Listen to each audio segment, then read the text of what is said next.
Good morning and welcome to Waking Up California with Diego Martinez. Candidate? Of course. For what? We don't know. We're going to give everybody a few minutes here to hop on and let some more people join us today. Do like and share my videos, please, because we got to get my name out there. We have got to get people to know. If you share my videos and you have 100 people on your Facebook, most of us have thousands. Those people get to see who I am. It might be the first time they get to hear my message or what we are talking about on my program. So please like and share every one of the videos that you guys enjoy so we can continue doing this in the future. We have got to get the name out there, whether it's for congressional candidate or gubernatorial candidate. The time is up. Our time has come. Monday, we are going to go down to Sacramento and we will fill out our paperwork, whether it's for gubernatorial candidate, which we just got to fine tune our first set of papers that we filed to run for governor, or would it be for congressional, and which district are we running on? There is a few districts that are open, that are winnable. Yes, District 7, which will be Galt, Elk Grove, South Sacramento, and Yolo. It's a plus 35 Democrat. The state of California is more than that. So if you're willing to run for governor of California, you shouldn't be worried about running a strong Democratic district. You have to believe in your message and you got to believe in what you're doing. And if you don't do that, don't run for office. Our other district that we can run is District 13.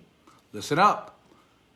North Fresno, Madera, Merced, Chowchilla, Fireball, Dos Palos, Los Baños, a portion of Turlock, and a small portion of Modesto. We were over 1% when it came to the last elections in that area. So strong area. A lot of people know me. I've worked in Merced for 5.5 years, something like that, at Courtesy Chevrolet. I've worked in Madera at Madera Dodge, Madera GMC, and Madera Ford. Got some roots in that area also. I have worked in the area of Fresno when you're talking about Hanford. So we got a little bit of roots. We got a little name recognition. Was also on the radio in Merced years ago. So we know the area. We understand it very well. Los Baños, not very much different than Merced. Fireball, a lot of farmers, a lot of water issues, a lot of immigrants. Or we might surprise everybody and continue our journey for governor of California. So when will all this be? Monday, we are actually going to go down and we will file the paperwork. And we will let everybody know what we're doing at that point. We have came up with some strategies and some ways to be able to get some money coming in for our gubernatorial race. And it looks like it might pan out for us. Or we might actually convert that money into a congressional district that is winnable, that we can actually make a difference. I want to make a difference in California. District 13, District 7, or whether we run for governor of California. Our egos have to be set aside when you're running for office, because it's not about you. It's not about the candidate. It's about the California people and the people that we're representing. Right now, we lack representation in the Assembly, California Senate, California Governor, in the United States in general. California seems to be left behind. How do we know this? We hear key words from candidates such as medical freedom. Yeah, how come there was only 5 of us watching AB 1400 that passed vote to go to the Assembly to get voted on so then Gavin Newsom could sign on it? Yeah. Where was everybody? Where were the people that are running for office that say, hey, we're here to support you. We're here to support medical freedom. Where were those people? How come they weren't there? ¿Le abres la puerta? Sí. Sorry about that. Where were those people when we needed representation in Sacramento to stand up about medical freedom, but not about medical double taxation on the California people that we're doing right now? Because that's exactly what happened. AB 1400 got passed. Now it's going to assembly. Guess what's going to happen? AB, it's assembly bill. Most likely it's going to pass. And where were the candidates that are out there shouting, medical freedom, I stand for the California people? If you couldn't take one day off to go to Sacramento and stand there and say, voice your opinion for the people you're supposed to be representing, what the hell are you going to do when you're in office? It's easy to stand on a Sunday afternoon on a rally with people saying medical freedom, and you hold your sign and you get up on stage and you talk about medical freedom and you don't know what the hell you're talking about, but your team did a nice punchline for you. But you can't take a day off. Drive to Sacramento, fly to Sacramento, and oppose AB 1400 when it's there, when they're listening to us. Maybe you shouldn't be running for office. Because that's about the California people. That's what's going on. That's the people that are running for office right now that aren't involved and don't want to make a short drive on a Tuesday afternoon to Sacramento and say, no, we the people, my district, my people. I'm a candidate and our people don't want this. Look at our signs, medical freedom, not medical taxation, not AB 1400, not double taxation on anybody with 50 or more employees. Not double taxation on anybody who's $149,000 combined household income. Because if you work for the labor union, if you work for Local 3, operator's engineer, if you work at a blue collar job that you make over 120 or 120,000 and your spouse works at minimum wage, you just got double tax, folks. Because combined you got to do over 149,545. You just got taxed. So when they say it's only going to affect big companies and big corporations, that's BS. Because don't forget, when they tax the big companies and big corporations, we end up paying more for their products and their services. So guess what? Here we go. How many district reps are there total for a single state? That's a good question. Most areas right now where they're breaking down, there's about 2 per area. But I'm actually going to look that up for you in a little bit, unless somebody out here can Google it real quick and say how many district reps are there total at a single state. District is only 1 per district where it comes to Congress. Depends on what you're talking, whether you're talking just Congress, Assembly, in your local level. So when you're talking about representation, are you asking just about Congress? Or senators, because the state of California is allowed 2 U.S. senators, but you have senators in California state senators, who also count in representation in that district. So that's actually a very good question. What I'm going to do is I'm actually going to look it up. But don't forget that you also have your county council, your supervisors, your school board. All those people are representing that area or that district. So there's a lot of people involved. And just by me saying that, all these people involved, yet nobody showed up. They have 5 people at AB 1400 about medical freedom, hiking our taxes up $200 billion is what's going to cost the California people if this law passes. $200 billion a year. There's other ways that we can come up with the money. There's other ways that we can provide medical for everybody in the state of California. There's a lot of people getting free that hasn't worked one day in our state or in our country. Yet they're getting free. I'm going to share a story with you guys real quick. And this is true facts. And a lot of us don't pay attention to this. Somebody comes pregnant from another country because they're here visiting. They go in our hospitals, they have a child. The child now is a U.S. citizen in the state or the United States of America, picks up their bill because they what? They don't have insurance. So we pick up the bill. Now, the parents go back to their country. That child's now a U.S. citizen. That child can come back at any time it wants. Those laws need to be changed. And we shouldn't be able to provide free medical for just anybody. People are sick in other countries. They come here to the United States. They find a hospital. They go to the hospital. Now they get free health care because we're not supposed to deny anybody health care. And if they're elderly, the nurses are mandated to enroll them in SSI. How the hell are we giving SSI to people who don't deserve it? How are we giving SSI to people who never worked one day in the United States or one day paid into it?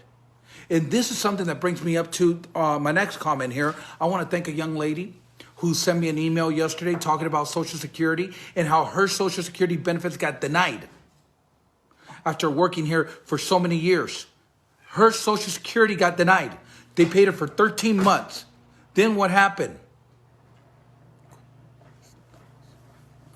What happened at that point? They said, I'm sorry, ma'am, but you and 350,000 other people, we have stopped your benefits. We don't know when you're going to get them back because there's fraud in Social Security. There's not fraud. You are mandating nurses to give people Social Security or help them fill out their paperwork that never deserve it. There's people in prison that are qualifying for their Social Security benefits. Yet, hardworking Americans, the ones who have slaved all their lives to get to that age where they can collect Social Security, you cannot get it no more because there's fraud. What the heck is going on in our state? What the hell is going on in our country? And why are we sitting here allowing hardworking, honest people to get shafted, yet people come in here, never worked a day in their life in this country, and they get all our benefits? Where's our representation? We saw what happened with EDD in the state of California. Prisoners were getting unemployment benefits. Yet hardworking people who worked every day, never had to use EDD before, applied for it, they said, you're already getting it. If I'm already getting ADD, why the am I down here applying for it again? Our Social Security, we work for it every day. They pull it out of our taxes. They pull it out of our paychecks. And when you go use it, it should be available to you. Bottom line, if you don't pay in the system, you shouldn't get it. I know people that live off Social Security that could go out and get a job.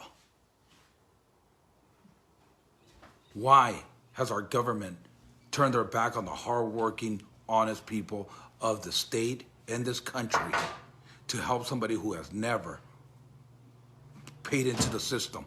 Yet you get bills like AB 1400 to double tax everybody in this country and everybody in the state.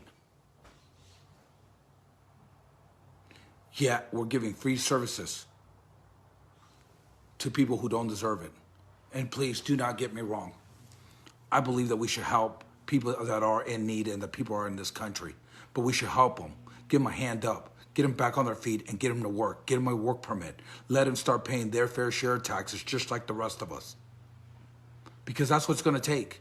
It's going to take everybody in this country and everybody in the state who's here paying their fair share their way and stop living off the hardworking, honest taxpayers. That system has got to stop. But when is it going to stop? When you can't even get candidates to show up to a medical freedom vote in Sacramento. Where are our candidates? What the heck are they doing? Why are they not standing up for us now? But guess what? Next week, this Saturday and Sunday, they're going to be at some rally with that damn sign saying medical freedom. And you ask them about AB 1400 and they look at you and go like, what's that? If you're not involved now, how the hell are you going to be involved when you're in office? Because that became your job? No, it's Americans' job, it's Californians' jobs to understand what the laws and what is being passed underneath our noses and that we don't see.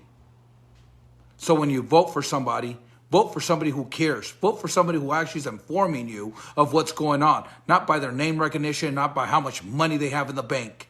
Because guess what? You could be an asshole with money, or you could be a decent person with money. You could be an asshole without money, and you could be a decent person without money. And that's the reality of life. Money doesn't define who we are. The person defines who they are. We have a lot of stuff going on in this state that turns my stomach and makes me sick. AB 1400 is one of them. If you make $149,545, you will absolutely get taxed.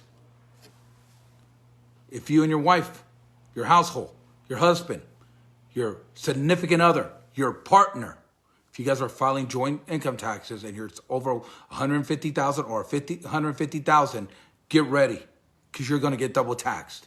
For what? For medical, but we could pay medical for other people. Yeah, we can't pay medical for the people who pay taxes in this country and the state. That's a joke, and it needs to be put a stop to it. If you have a company of 50 employees or more, you're going to get taxed. The bottom line, every blue-collar American, every blue-collar Californian, you're going to get taxed. That's the nitty-gritty. Stop listening to the old rumors. Oh, we're taxing the rich. At $20 an hour, how much are you making a month? Because at $15 an hour, you're making $25,000, which that just brought you to $30,000 a year. Your spouse works for the union. It's an electrician, plumber, any union job, any basic job, and they make $120,000 a year, you're getting taxed. So what do? You stop getting the good jobs, you stop working the way you're supposed to so that you don't get double taxed? Where's our economy going to go if we did that? Where's your livelihood going to go if you did that? It's time that we unite. On Monday, I am going down to county clerk's office. We have 2 congressional districts that we can run. We have a governmentship in the state of California we can run for. Shelley, how are you? Rumor says that you're leaving California. I wish you and your family the best to wherever state you're going to.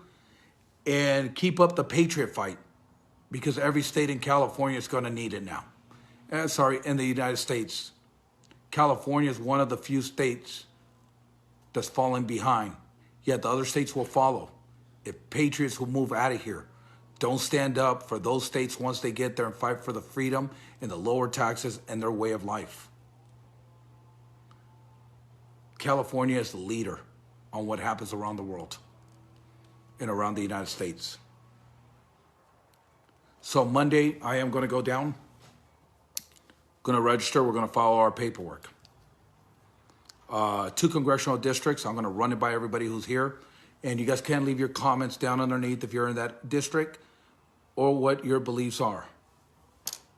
We have the opportunity to keep running for governor of California. We think we got some fundraisers going, and I think we can probably manage. It will be a struggle, but I don't know if we actually be able to do exactly what we can do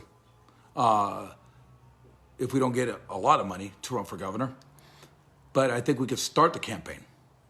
We're looking at that in the next couple of days, our finances, and seeing where we're at exactly, and we might be able to make a run for it. Or buckle your seatbelts if you're in northern Fresno, Madera, Merced, Los Baños, Dos Palos, Chowchilla, skirts of what you call Turlock, and a skirt of what you call Modesto. So that's Stanislaus County. That's called District 13. Take a good look at that district. That's a +7 Democrat district. Very winnable. I've worked in Merced for a long time. I've worked in Madera for a long time. I've worked in the Fresno area for a long time. I understand that district. I know Los Baños very well. Fireball, a farming community. Water is extremely important to us there. But it's also a highly immigrant community that needs help. And blue-collar workers. And one of the areas where the Depression hit us the worst in '05, '06, and '07. Some of the areas that hit the hardest was that corridor of District 13. Now, we also have District 7, which we do have some support. A lot of support coming out of Yolo, South Sacramento, especially Elk Grove. We got a lot of good support base there. And Galt, a plus 35 Democrat district. What is California? Plus 60 Democrat? So if you think you can run for governor in a plus 60, a plus 35 doesn't sound that bad all of a sudden. A plus 35 is like, we just got to get 35 more people to actually change their mind and vote for me, right? 35%. So those are the three options that are on the table right now.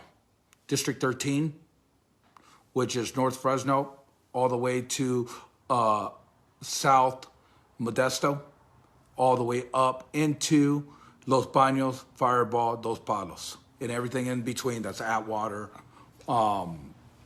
Livingston, Delhi, that whole little corridor right there.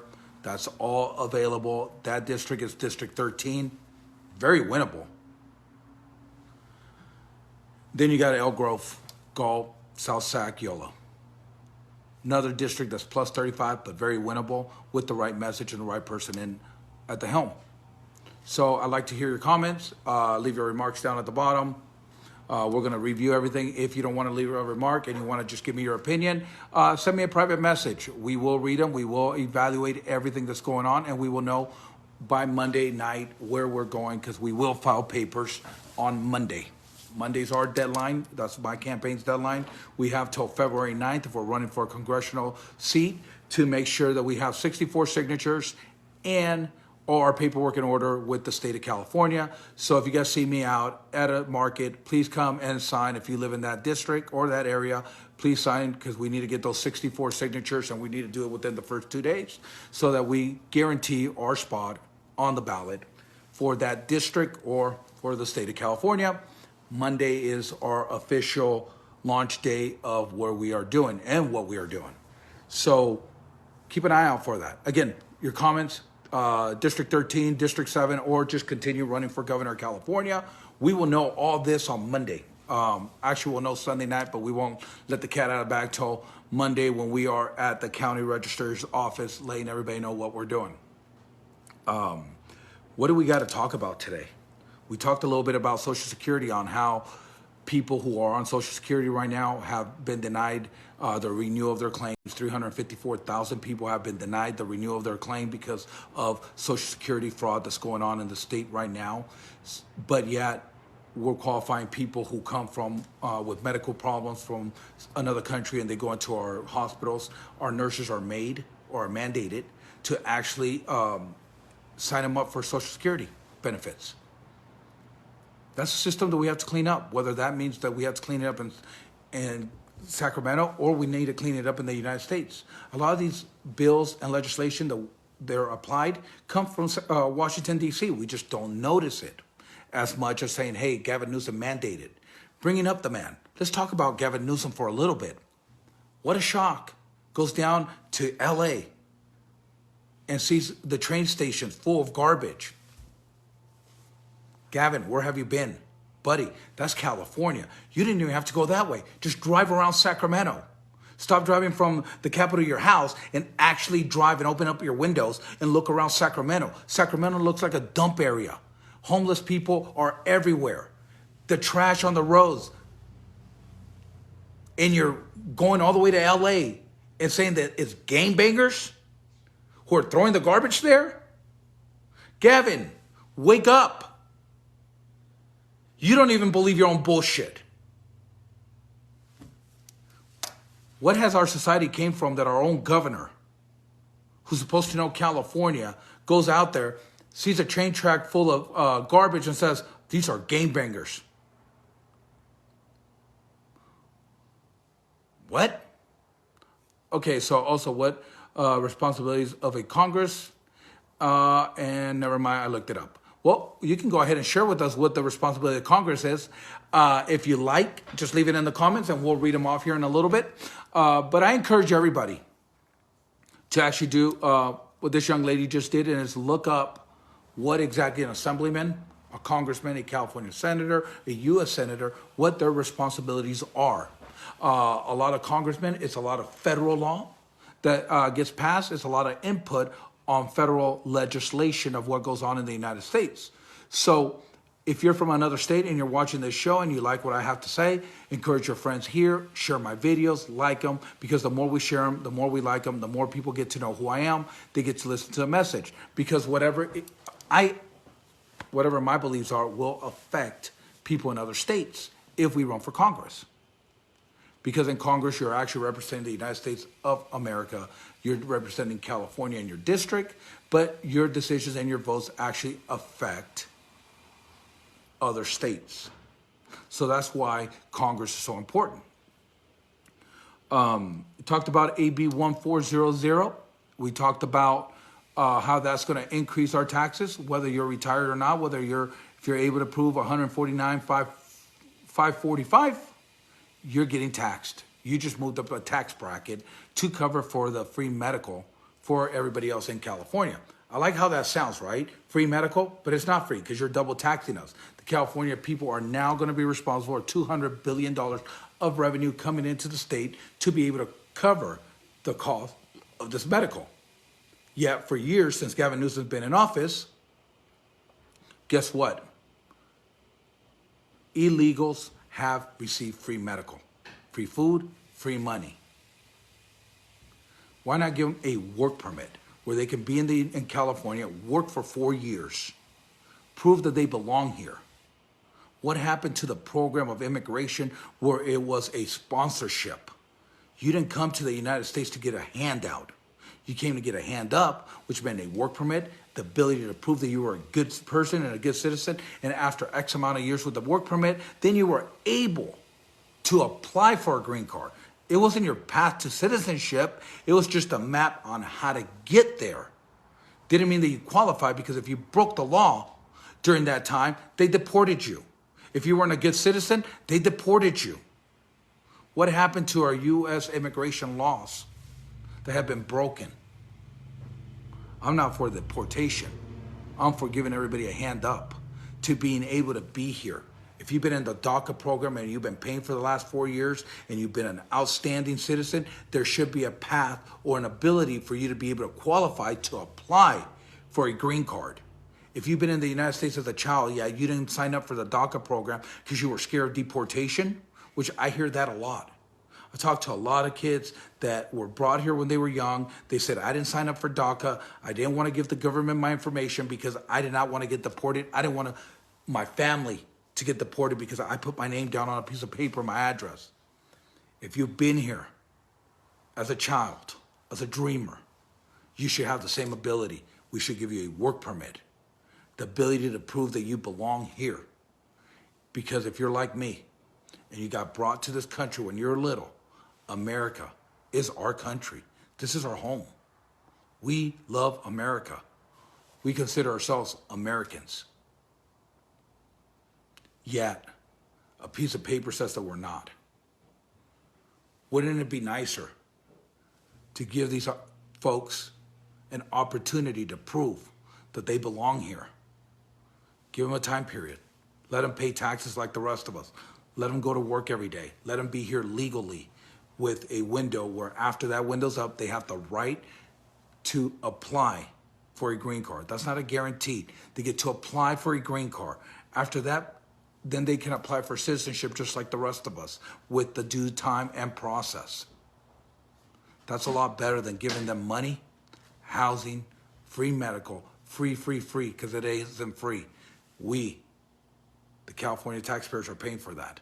We, the American people, are paying for that. I'm not talking about not being humane. I'm talking about giving everybody an opportunity to prove they belong here, but an opportunity to do things the right way and be able to earn their way to that path to be able to qualify for a path to a green card. So yes, if you're in the DACA program, you're a dreamer, you're here illegally.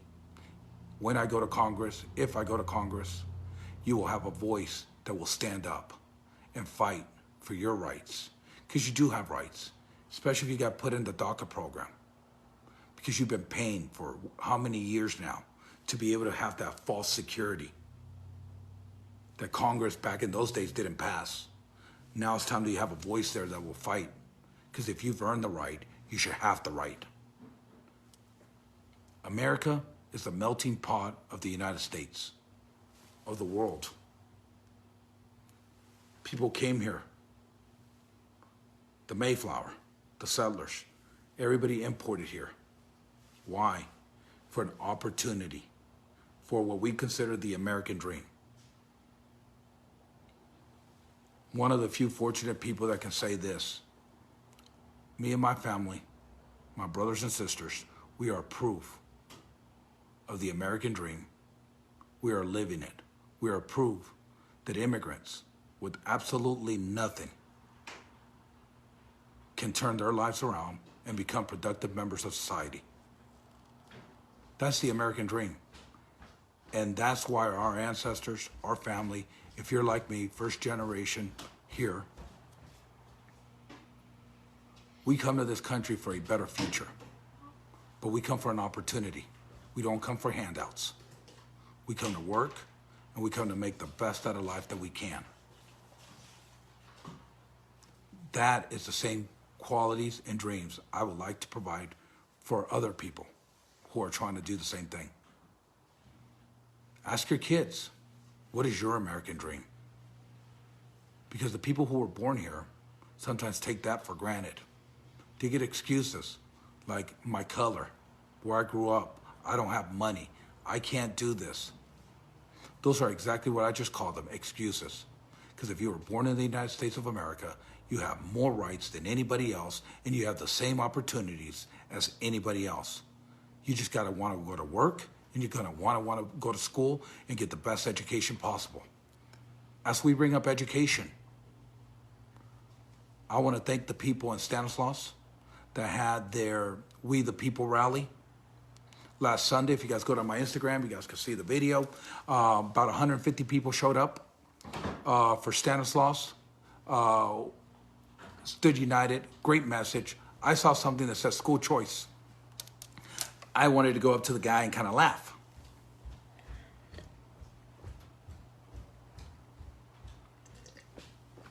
Even though that key word is getting a lot of movement right now, right? School choice. I don't care where you go.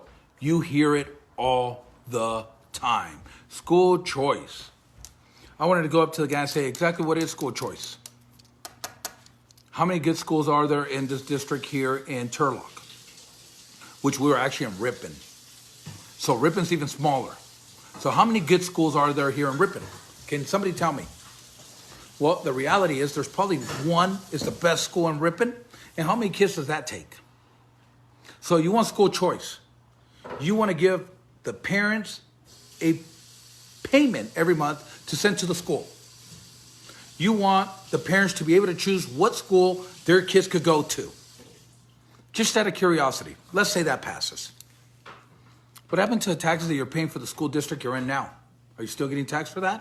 What they believe school choice means and what are the benefits and cons of it.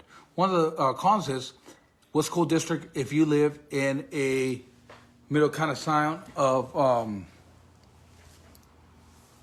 that was actually Instagram. It just kind of cut me off. Instagram and Facebook, they both just shut it down so there's no connection. And just kind of buffed me off 100%. I guess they didn't like the school choice comments I was making. But we need to look at school choice. We need to look at it, is it really good for us or bad for us? What does that count for the rest of the education of everybody in California? Now, what district are they going to charge your taxes? So if you live in let's say that you get lucky and you don't live in one of the most wealthiest districts, but you can get your kid to that wealthy district, right? I mean, hey, school choice is coming. You swim over to that school, there's an opening, you get your child in it, okay? But let's say that's in a wealthy neighborhood, a better scale than where you live. Are they going to tax you based on that tax rate for your child to go to that school? Or are you going to keep paying taxes for a school that your kids aren't using? There's a lot of buts about school choice. talking about giving the parents money and have the parents pay for the school, right? Pay every time your child goes. The money follows the student. I believe the money should follow the student, but in a different way. X amount of students go to X amount of classes, they get paid, just like we're doing right now. Technically, the money does follow the student. Now, if you send your kids to public school, you should have the best education in every single public school.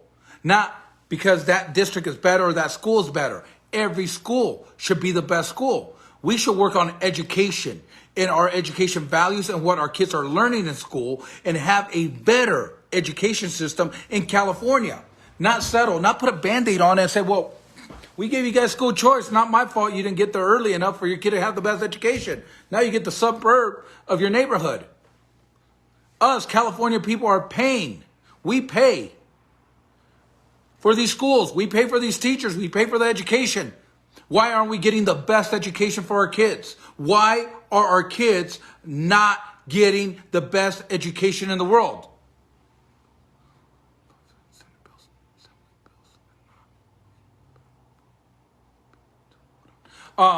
Okay, so all these bills get passed, right? Because we, the people, are asleep. We're not awake. Like I said earlier, AB 1400, 5 people showed up to say anything. 5. Out of millions of people in California, 5 people show up. Yet no candidate showed up there and voiced their opinion and said, stop. You're taxing people double. You're taxing and you're taking people from the blue collar worker because nobody that's running for office wants to go over there. Nobody that's in office wants to come on live and tell you, hey, you're getting screwed right now, California. Wake up. That's why. Because they make it that far and the governor signs on it and they become law. And then we're like, hey, how come I'm paying $5.20 a gallon for gas? How come AB 145 passed? How come there's a mandate for vaccinations to our school and nobody? How come all this is going on and we're just falling asleep at the wheel?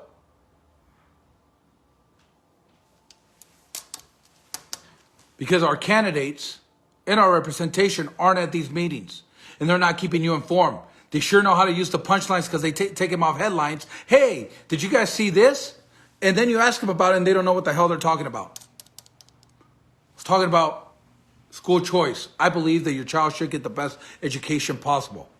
I believe that your school should be the best education possible.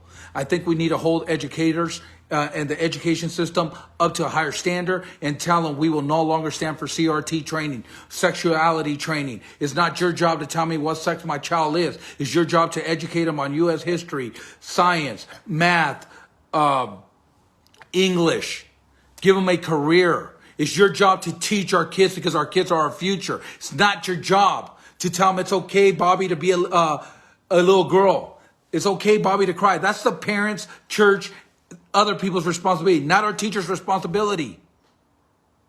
I think parents, we need to start taking better action and being more involved in our children's education. I know it's hard.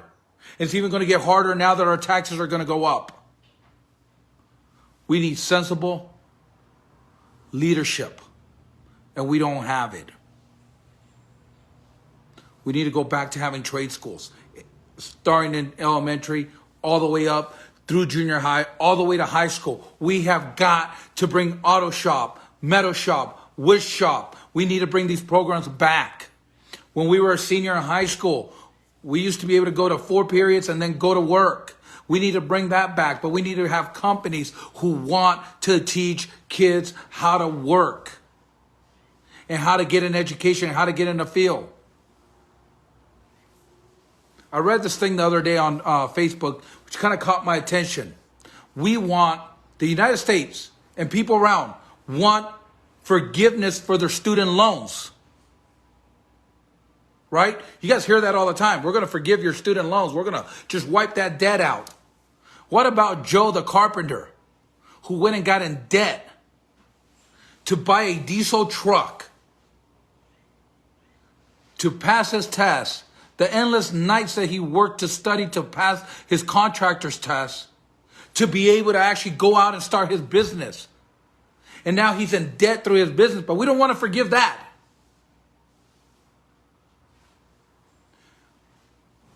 Why?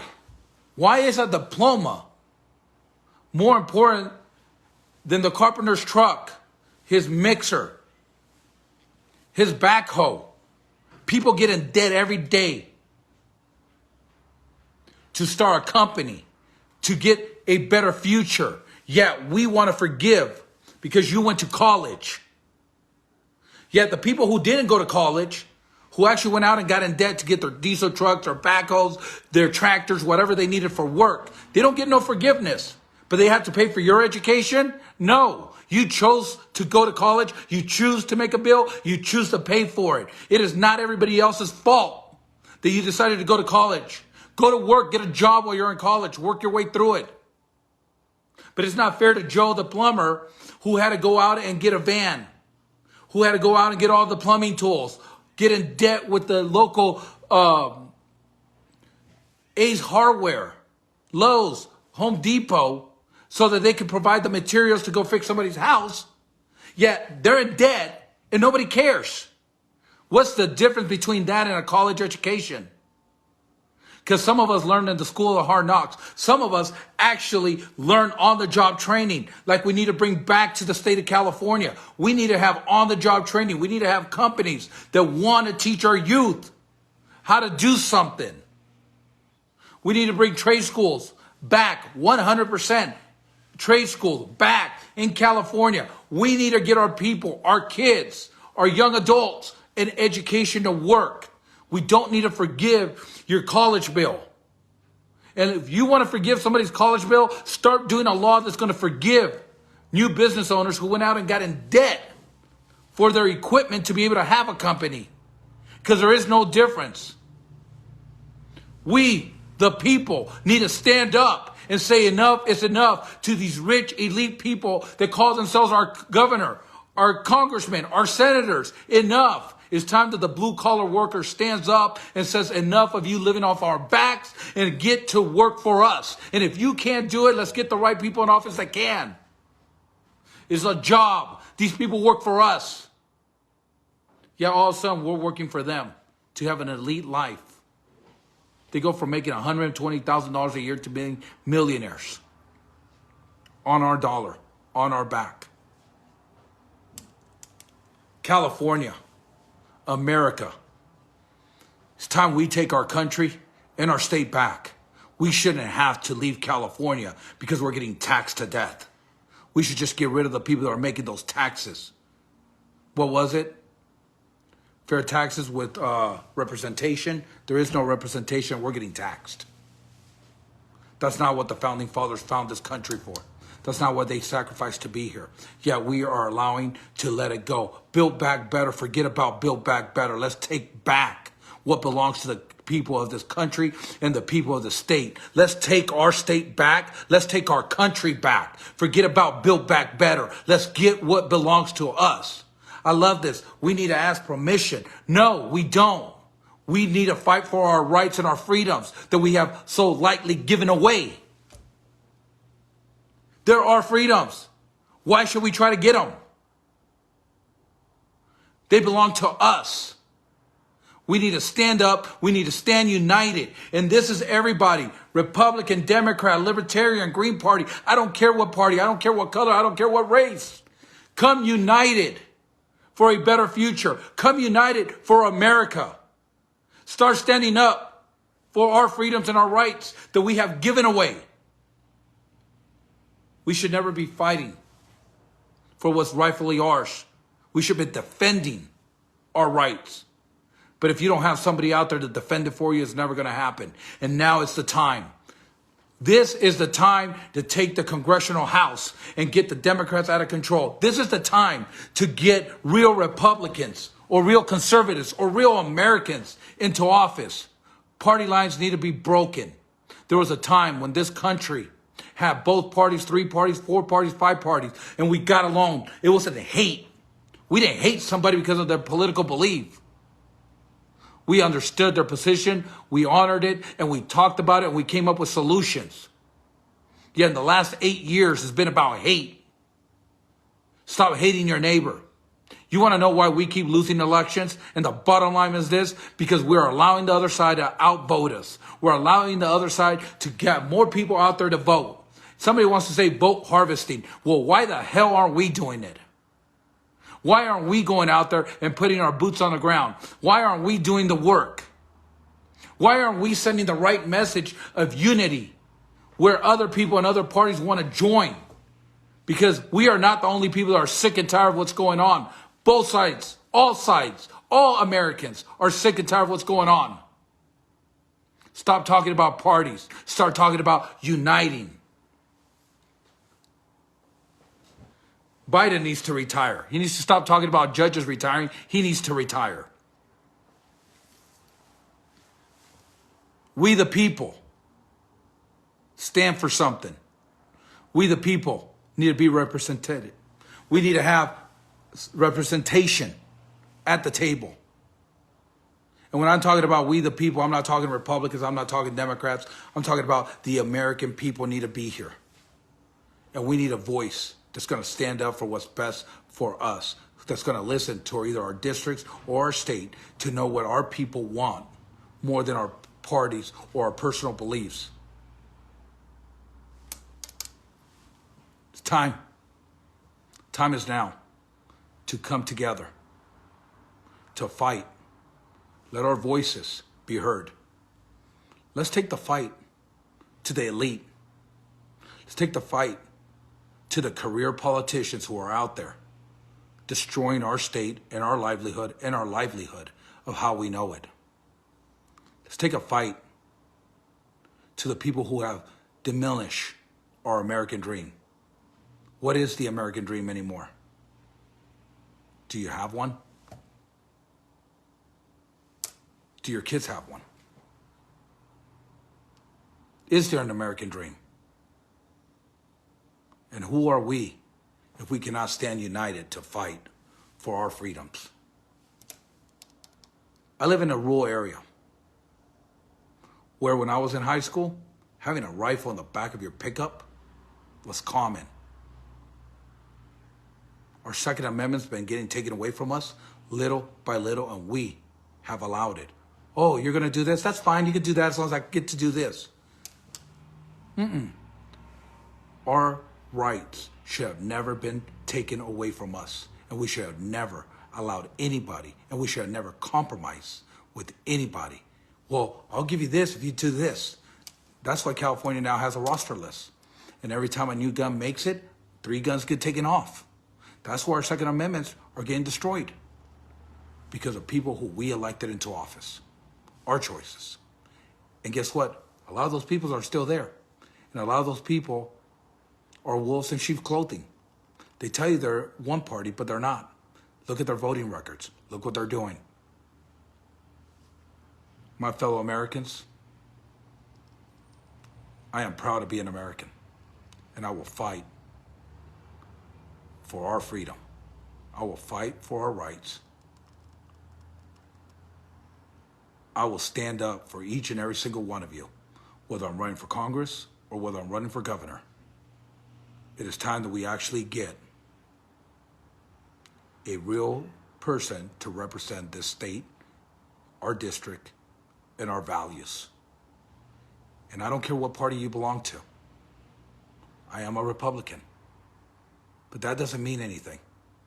I'm Diego Martinez, and my values and my core will stand no matter what party I stand with. Because nobody will define who I am, and nobody will define me by what party I belong to. So before I end this, but now I'm involved. Thank you all for getting involved. Thank you all for watching my programs. I'm going to ask you to like and share them, because if you have 100, 200, 300 people on your Facebook or your Instagram feed or YouTube, if you share my videos, they will get to know who Diego Martinez is. That's how we get big. That's how we do it. That's how we get to be a household name. Before I leave today, we have talked about a lot. We got censored by all social media. As a matter of fact, we got taken off the air, which was kind of funny. Been a while since that's happened. So we must have struck a nerve somewhere. Here's where we're at. Your opinions count, and they do with me. So I'm going to lay it out. I got a couple more minutes, and here we go. We got 3 choices that we're looking at right now. Me and my team are going to sit down together. We are actually, we are on Rumble also. We are on Rumble. We are on all social media networks. We're even getting on the Trump network. We have a choice to make. We have done a little bit of fundraising. We have a little bit of money coming in. Not exactly what we need. I ask you guys to go on DiegoMartinezForGovernor.com, hit the donate button, give anything that you can to help us in this journey because it does cost a lot of money. I ran on the recall, the bulk of my own money. Not sure I could expend that for another gubernatorial run at this moment, but we have gotten some donations coming in slowly but surely. They're coming in. We're being optimistic. That's why we haven't said where we are or are not going. So Monday is my deadline. Me and my team are going to sit down together on Sunday. We're actually going to discuss the 3 options that we have. Option number 1, continue the course. Keep running for governor. Keep asking for money. Let's see if we get some more money coming in here. And if we could build our bank account, build California, and actually be a front runner. We don't want to waste anybody's votes or anybody's money on a race that is not attainable or beatable. That wouldn't be fair to people who donate for me, and that's not fair to the California people or a candidate that can and has the wheels and the money to be able to make it to that far. We understand that, and we keep in all that conscience. I don't want to take money from people that don't believe in my message, and I don't want to take money from people that don't believe in what we're going and how we're going to get there. Option number 2, District 7. You guys heard me talk about this. Plus 35 Democrat. YOLO, South Sacramento, Elk Grove, go. If you're in that area, you like my message, you want to support, make your comments, DM me, send me something, because Sunday we got to make a decision. The last option that we have, and it's not the last, it's just an option. North Fresno, Madera, Merced, Chowchilla, Atwater, portion of Turlock, a portion of Modesto, Los Baños, Dos Palos, Fireball. Another great district. It's a +7 Democrat. All this is winnable. All this is beatable. All this can get us in office. The question is, where do the California people think I fit in best? And where would you guys like to see me go? We have Fresno is actually the north portion of Fresno and Madera. So a lot of people, we have covered a lot of ground in the last 2 years. We met a lot of people. I've worked in the Fresno area. I've worked in Madera. I've worked in Merced. I've worked all the way up north. So I am very well known in District 13. I am also known in the Elk Grove, YOLO, Southern Sacramento area. So we have an opportunity for either one of those 2 districts.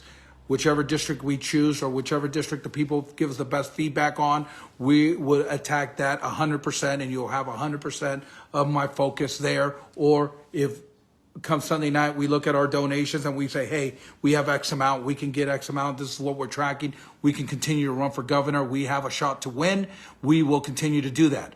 Monday, there will be a special Monday afternoon after we decide, and you guys will see where I'm at, or which office I'm at, getting the paperwork. And we have a week to make sure that all our paperwork is in. We need 64 signatures. So when you guys see me at a grocery store or out in your district, if I'm running in that district, please stop and sign the petition so I can get on the ballot. I need to have everything in by February 7th. So we're pushing the timeline. We know we can outwork anybody else. We know we have the right message. And that's why we're taking our time making the right decision, because we want to serve the state of California and the California people in the best format that we can, and we want to be the voice of the California people. My name is Diego Martinez. I want to thank everybody for joining me today on Waking Up California. I'll see you guys next week, but I will definitely see you guys on Monday when we do a special telling you guys where we're running and what we're doing. Thank you all for the donations. Thank you all for sharing and liking my videos, and I'll see you guys on the next go. Thank you.